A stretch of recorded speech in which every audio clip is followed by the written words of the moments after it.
skeleton bits fans, welcome back. Today I have for you the KO MP33 Masterpiece Inferno. Now, you know me, I like to do official comparisons. I just plain ran out of time sourcing a original MP33. First, let's just start with the box quickly. We'll get this out of the way. Now, the box is actually done quite well. While it is a little bit corrugated, and the blue here seems really, really rough. I think that's going to be the telltale sign, that blue. Now, I don't have the original, like I just said, to compare the boxes, but I will just focus on these bottom details because this is usually the giveaway. But on most Takara Tomy KOs that I've seen, the batch number looks cut in when this one actually looks stamped, so it might be a little bit more difficult to tell the difference.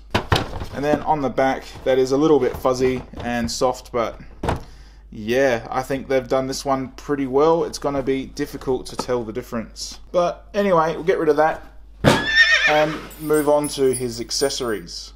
Now, there are a lot of accessories here, so let's just space them out a little bit.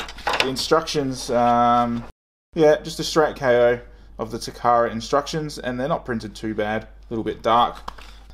We have his gun, which, you know, a couple of sprue marks underneath, but no swirling, no real, a little bit of gunk just up there, but, you know, it's a grey gun, and it's done alright. We have his alternate chest plate, which also, I've got got scratches along the bumper, got like a crack or some dirt just under the Autobot logo. But yeah, the cast red plastic's alright, a little bit of white paint missing. You know, what do you expect? It's a Takara Tomy KO, so it's going to be a bit rough. We get his red alert chest piece as well, which is super rough. All of the paint along here, well, I guess most of this will be covered up with red alert sitting in there, so they have not put much effort into that presentation at all. We get his little piece of water or jizz. It looks like it would be flexible, but it's not. It's quite rigid. And we also get the pearl coloured replacement nozzle. One sprue mark there, and overall the pearl is done really consistently, so that's good. And does it fit on there? Is it even meant to? Oh, that's a tight fit, but it does fit. So I get his rubber hose, which is nice and bendy, and the hose attachment, which opens, you know. It's done pretty well. I'm only seeing the one tiny sprue mark, and this rubber is, it's not brittle or anything, so not much to complain about with that one. What have we got? Surprisingly, we also get the stickers, so that's pretty cool. It has been cut crooked, but yeah, no big deal. The replacement faces. Now these, they're not too bad. The blue eyes are done alright. The eyes are a separate piece, however. They've done that okay. The pearl is done okay as well, but it sort of has this cheap transparency to it. Can't really see it on that one, but this one here sort of looks, there we go. Sort of got like a cheapness to it. Yeah, it's sort of like there's not enough pigment in the plastic. It looks like maybe light would shine through it. So that's not done particularly well. Got a little scratch on his face, just right there. And then the other face is done to a similar standard where it's sort of missing a lot of the pearl, and so the plastic just looks cheap underneath, which is funny because you look at it on the back and it doesn't really have that effect, but then you look at it on the finished product and it does. But then this face, like I brought up before, has a much better final finish to it. Anyway, and then we get his cartoon head. And that yellow is done really, really poorly. There's dirt in it. It probably needs another coat. But it is all in the lines. There's no paint splashing on the outside. So I guess I should be thankful for that. You know, from that far away, when it'll focus. On your shelf, you might not really notice that, but yeah. And then we get those two little communicators. They're just they don't even really look like anything, but these things are done okay. Oh, I nearly forgot. Crappy card. Better print than Collection Kingdom stuff. If you saw their MP10 reviews that I've recently done, those cards are just, they're rubbish. This has a gloss feel, and it's printed reasonable, I guess, if you're the person that cares about those things. Alright, so with that all out of the way, let's get in and have a good hard look Inferno. Now he's mostly just plain red plastic, so there isn't really too much they can get wrong. But what little paint accents are on this haven't been done particularly well. For starters, we've got the silver right here where the top of this arm connects here to tab in to hold together. That is done really poorly. There's heaps of chips, there's heaps of scratches, all the red's coming through. So it's the same on both sides. The pearl, however, is done quite well. Same on these sections. There isn't much reflection to it, but I'm not really seeing any faults either. The paint along here is done okay. It's rough on the edge. You can see there's a bit of the black from underneath coming through, and I've got a bit of lumps and chunks on the top. Paint on the wheels is done quite thinly. You can see a lot of the black plastic coming up from underneath. I guess you probably don't really want the wheels to be as vibrant as this, but yeah. Speaking of the wheels, they are quite floppy on their hinges on both sides, but it does still roll. I do get a little bit of a problem though, because these legs, as you can see, it sort of looks a little bit out of whack, the whole thing. These legs, I think it's the position that they've got the ratchet teeth in, because the leg wants to sort of bow down a bit like that, and the legs often touch the ground while you're rolling. They're often touching the ground, and it creates a lot of problems here. So you see this hand is meant to go in, what's that, maybe like another 3 or 4 millimeters. Can't do it. It won't go any further, and none of this whole foot section here, none of that really lines up properly either. You can force it a little bit more, but then this all under here comes untabbed, and now this is all raised up. So it's these tabs underneath it, get back in. Anyway, onto the front. Now the chrome on the front, I'm going to say it looks like it's in played with condition.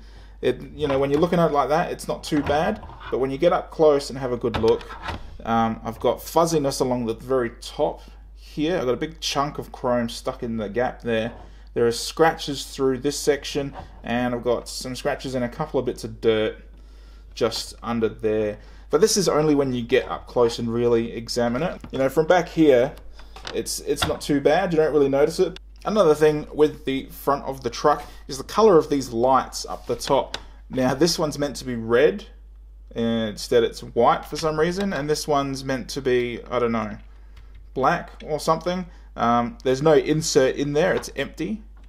So yeah, I'm not sure why they've gone white and that one's empty, but whatever. The Autobot logo on the front is done okay. It's a little bit fuzzy, low quality, but there's no scratches or missed bits.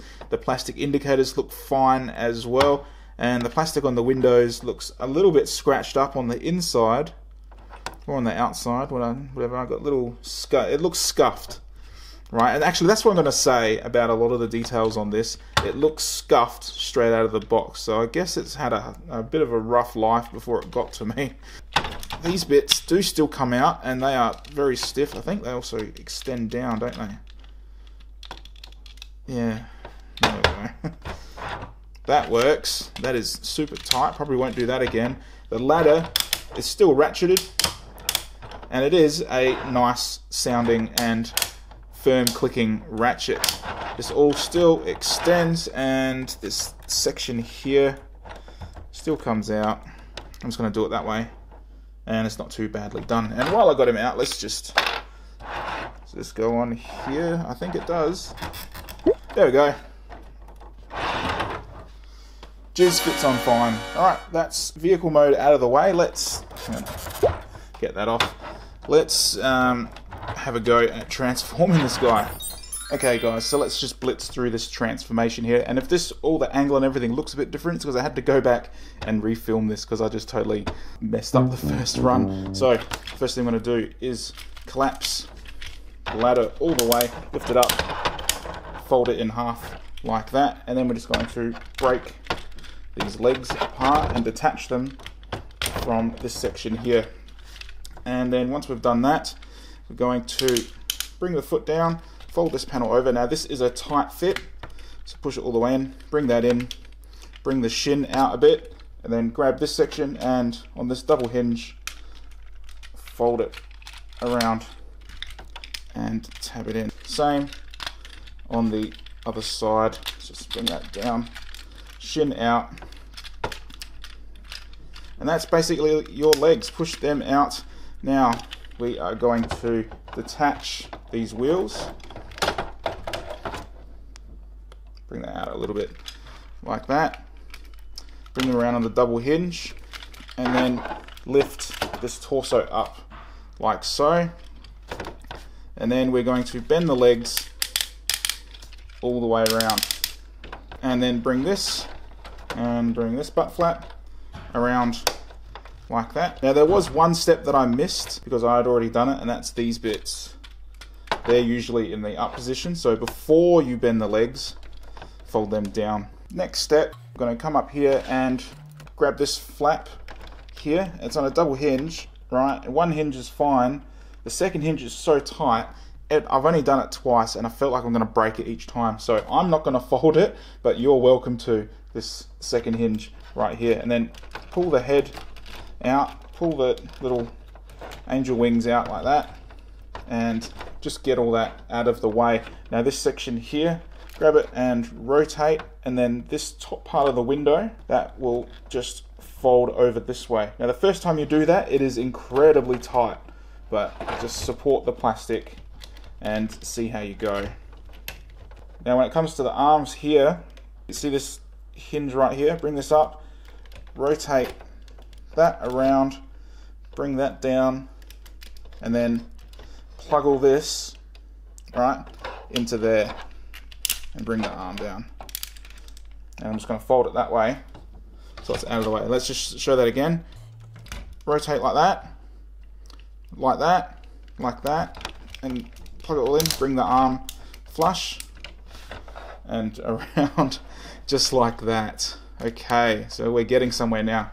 Now bring the torso up, and on this hinge right here, see how it moves like that? We're just going to bring it back, turn that head around.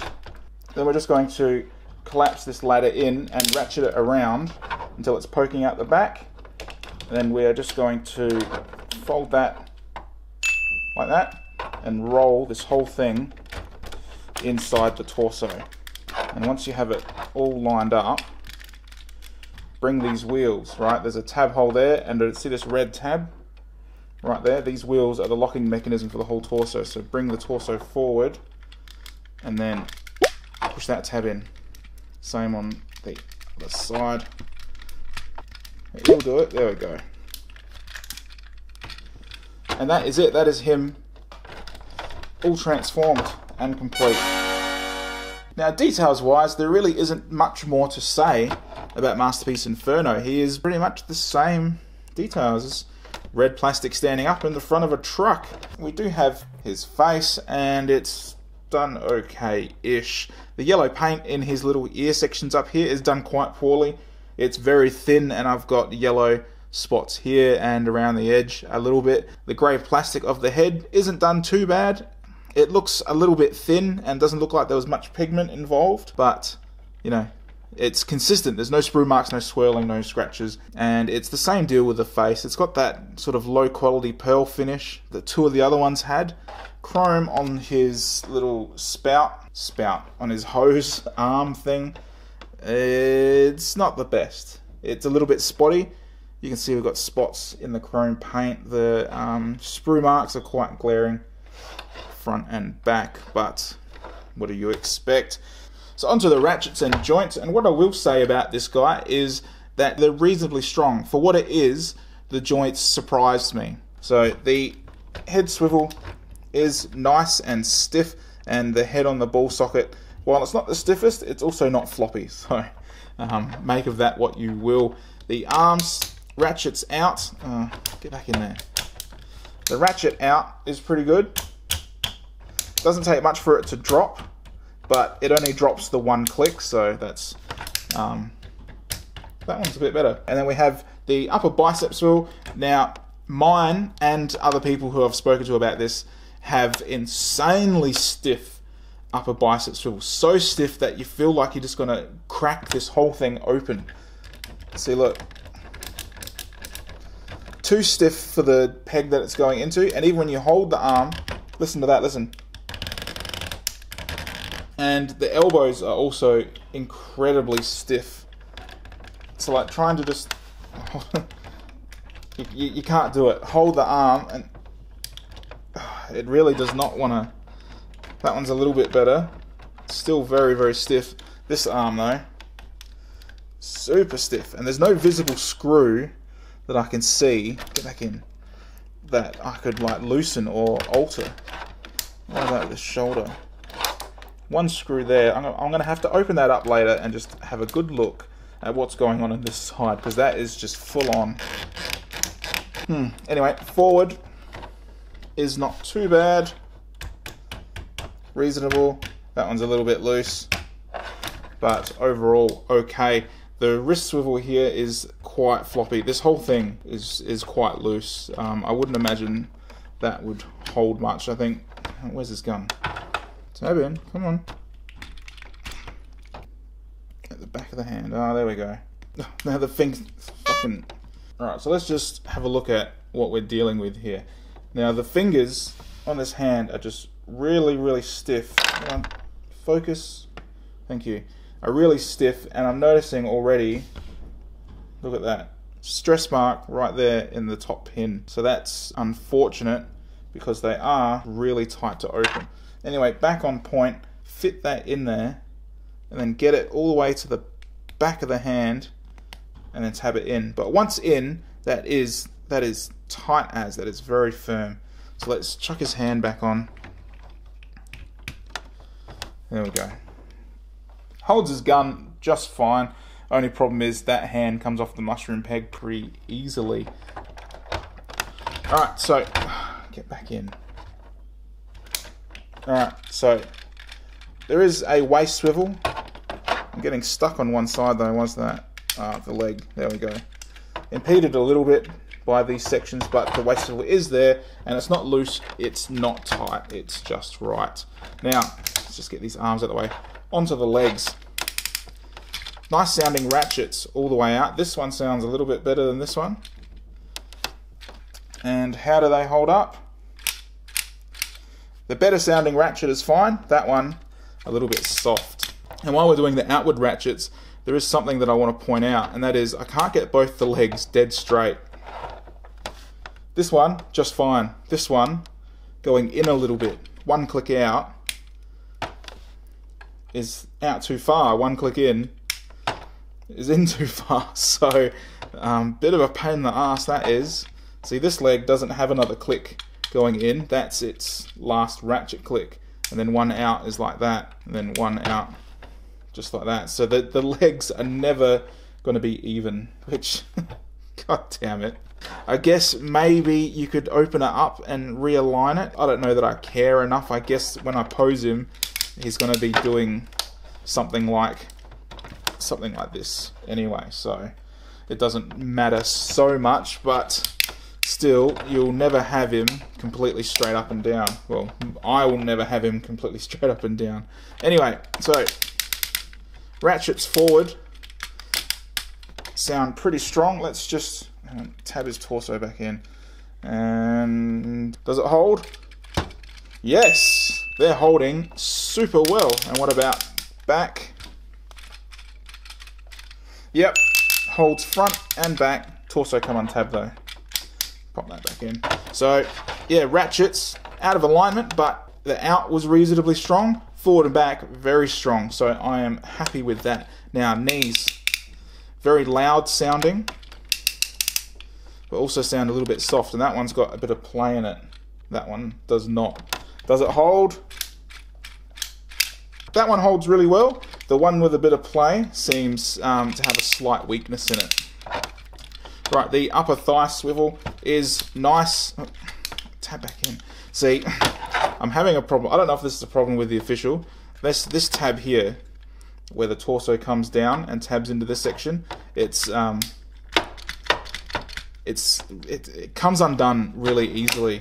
Hang on. I don't think that was a big. Nah, see, look on my grapple, that's holding in brilliantly. But on the KO of Inferno, really, really loose. So that's just a little bit of a frustration. Anyway, thigh swivel, It's good on both. Oh, get back in. These tabs here, I know that they're not the greatest on the officials, but they just come out so easily on this. Yeah. Anyway, toe. We have the pivot. Now the pivot is super stiff. Look at that. Doesn't even want to do it. It's so tight. Might be worth even getting in. Oh, you can't even see the screw. Not even sure how you would loosen that. But better tight than loose, I guess.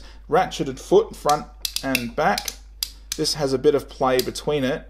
Well, a lot of play there. Which is good for posing because you don't just want solid ratchets. You still want a little bit of movement. But it is loose movement. See, look. It's really... So look, give him a pose like that. A little bit of weight in the back and... He just wants to tip back. Alright, now, I know I'm doing things a little bit haphazardly and backwards today, but before I wrap up, let's chuck on all of his accessories. So let's just take off this chrome bit, chuck that one on. Let's take this bumper off. Now, this isn't on super tight, so it's quite easy just to peel off. And we'll chuck that one on. Yeah, not a fan. Let's just pop that off. Chuck this one on, and I'm just going to go grab Red Alert. Let's just get his arm down and out of the way. What is this? Lights going there, do they? There we go. Yeah, kind of. His ankles really do not want to support that weight. Let's just... Yeah, it's not happening. Bend your knees when you lift. Okay, that's much better. So just put him in a safe lifting position and he holds the weight. Okay, I guess he's still one good bump away from teetering. So it's, yeah, I wouldn't recommend leaving them like that for long, but that's up to you. Okay, that final question. Is it worth it and should you buy it? I'm going to say yes. I paid $75 Australian for this bloody thing. I feel I got my money's worth. Yes, a couple of the joints do suck. A couple of the tabs do suck. Some of the paint is a little bit shit and some of the plastic is a little bit scuffed. But overall, the entire presentation and what you get for your money, I feel like it is appropriately priced. What I paid for is what I've got. My masterpiece grapple is maybe 30% better than this, but I paid 60-70% more for it, so take that into account. But when it comes to KOs, it is very inconsistent. You might buy one of these and it is as floppy as wet spaghetti, or you might buy one that is solid as a brick. That is the gamble you take buying knockoffs. And that's all I've got for you guys. So if you have any comments, questions, love or corrections, please leave them below. If you enjoyed my video and you like what I'm doing, please like and subscribe to my channel. Remember to check out my Facebook for daily updates on KO and third-party stuff. And as always guys, thank you so much for your time and thanks for watching.